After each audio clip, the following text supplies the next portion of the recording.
Hey everybody, it's Rick, aka Aquaman on the Appalachian Trail, and in this episode we're going to be talking about the equipment and how I plan on vlogging my thru hike on the Appalachian Trail.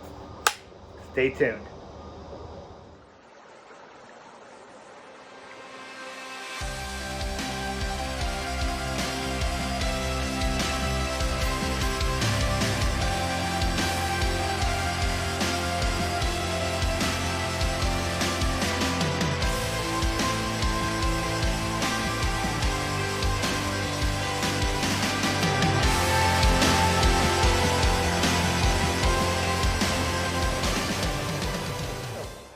First thing is I want to talk about the camera I'll be using. Now, unfortunately, because the camera is actually on the tripod right now, I won't be able to show it to you immediately, but this is what it is. I'm using the iPhone 11 Pro, and it is a good camera. I came highly recommended for video and blogging purposes. It does shoot in 4K and cinematic formats, so hopefully that will translate well for the videos along the way. Now, again, this is a camera. I went through a lot of different variations on what I was going to use. I wanted to use maybe an older one in case it got beat up, but I figured I wanted the best quality, and this one seemed to have what I wanted. So it won in a pretty much landslide once I compared apples to oranges with all the other competitors out there versus carrying a full digital SLR, which for me just was going to be very cumbersome.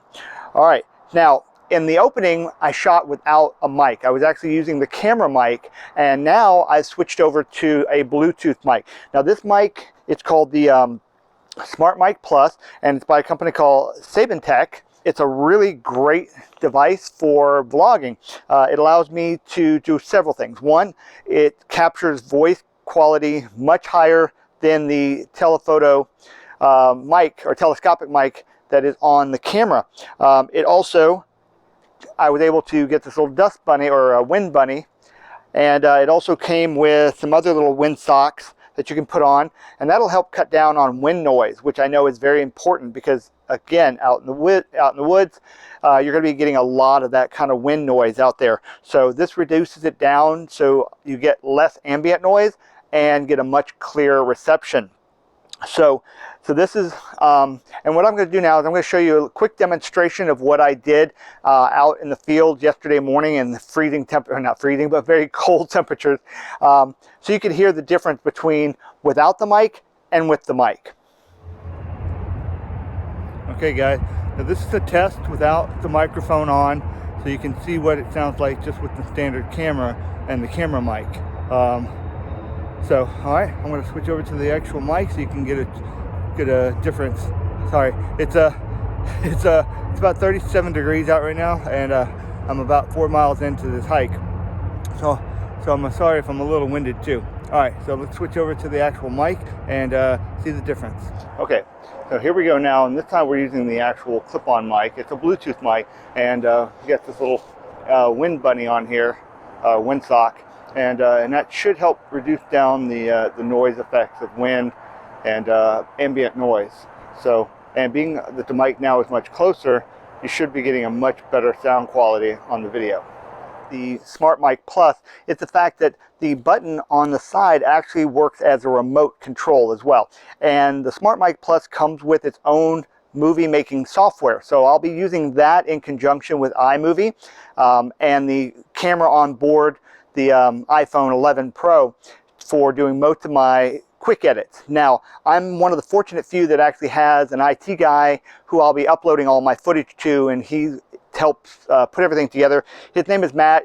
Some of you may get to meet him. He'll be with me from time to time on trail. He goes by the name Rucker.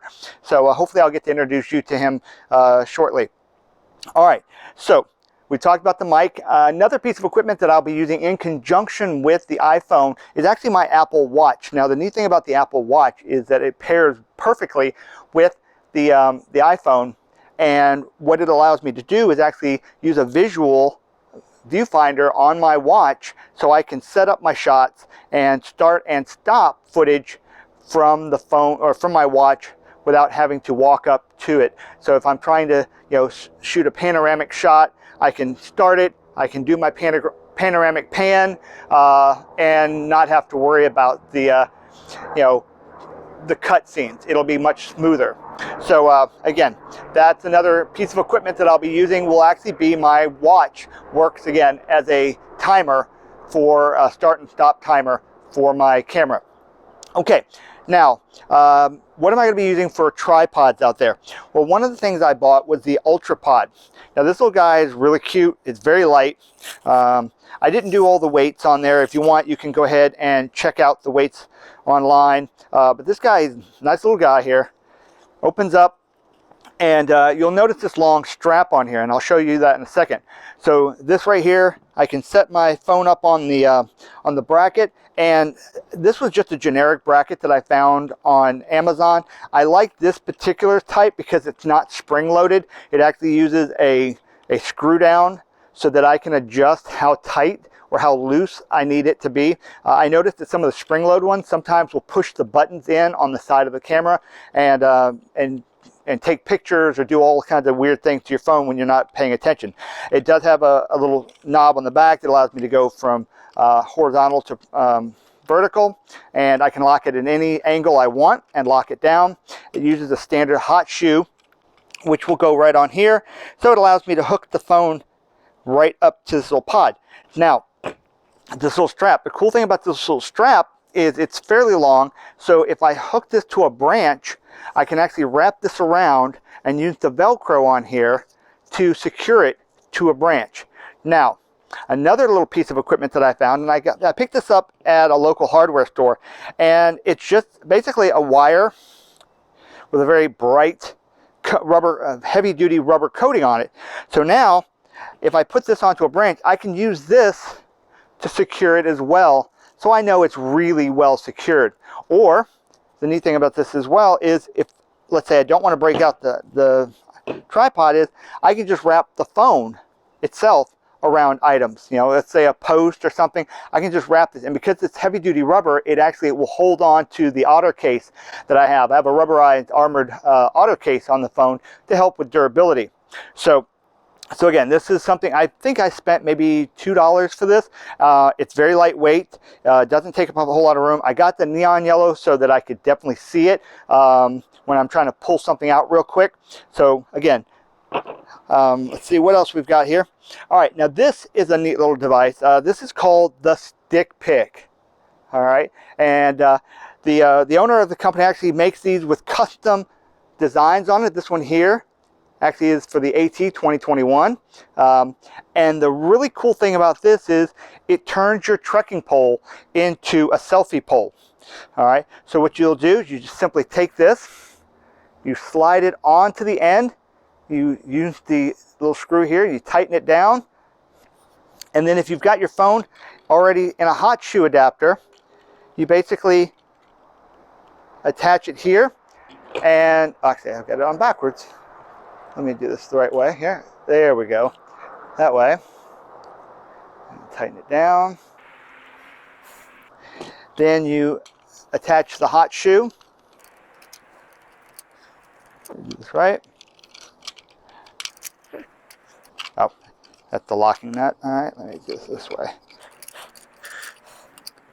All right, so now you can extend the range of the selfie. So while you're walking, one thing I like to do, I've practiced with this, and I'll be doing that this weekend when I do a hike at the Wekiva Springs Park, is, you know, you basically can brace it into your hip while you're walking.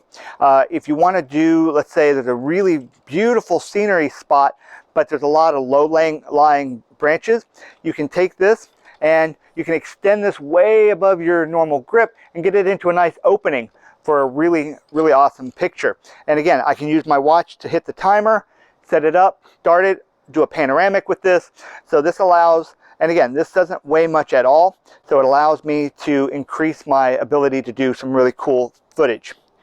Now, another thing that I have is my headlamp. Now, how does the headlamp work for filming? Well, let's say you're in a shady area. You can actually turn on your headlamp and set it up, and again, hang it nearby, and the extra light can help take some of the shadows off your face, giving you a much clearer image. Or if you're in your tent, you can use this to illuminate the tent by aiming it straight up at its highest setting, and therefore giving you plenty of ambient light, so it's not like you're shooting in a cave. So using your headlamp is another good thing you can use for vlogging, what I plan on using. And the last piece of information, or piece of equipment, is my all-weather notepad and my Right in the Rain pin. Now, why is this important? Well, anytime I come across a location or a person and I'm shooting footage, I want to document the day, time, and the trail names of the people who I shot, so that way when I get back and I'm starting to do edits on the video, I can upload the information and I can give credit to those who deserve credit along the way. So now, why is this all important, and why am I planning on vlogging? Now, last year I was part of the Trek vlogging team prior to the 2020 shutdown. I canceled my hike literally a month before the shutdown happened. I had some big expenses come up, put on my big boy pants, and I said, all right, I can't do this hike this year. I'm gonna have to go to 2021. And then all of a sudden COVID hit and the hike got shut down after I had already decided not to do it. So I was already on the Trek team for vlogging. This year I did not enter my application again, just because I have another idea about what I'm doing. I'm actually working on research for an occupational therapy project towards my doctorate, and so I'll be doing a lot of research and interviews with people while I'm out there for this project. So if you come across me on the trail and I'm asking you a lot of questions about certain physical things that you've done to get ready and what you're using to get through the trail, that's what the whole project is on. So all right, gang, one other thing that I forgot to talk about was actually my power supply. So while out on trail, I'll be using an Anchor battery pack. This one is a 20,000 amp battery pack, and it does have the dual ports on there, so I can charge two devices at the same time. And again, this is 20,000, and it's kind of a brick, but it's becoming kind of the standard for those of us who are going to be blogging out on trail. When I'm in town to help charge that, I will be using the Anchor high-speed charging port, and again, this plugs in with two ports, so it allows me to both charge the power pack and my phone both at high speed. So this is the device I'll be using in town. And then one other little device that I've picked up that I'll be experimenting with is this little clip-on sunglass, and this allows me to shoot in really bright light and will make basically the same, it's a polarized lens for my camera, and it'll help bring in the color of the surroundings. So hopefully it gives a more cinematic, colorful image when I'm shooting panoramics and whatnot. So those are a few of the last little devices I forgot to talk about as far as equipment.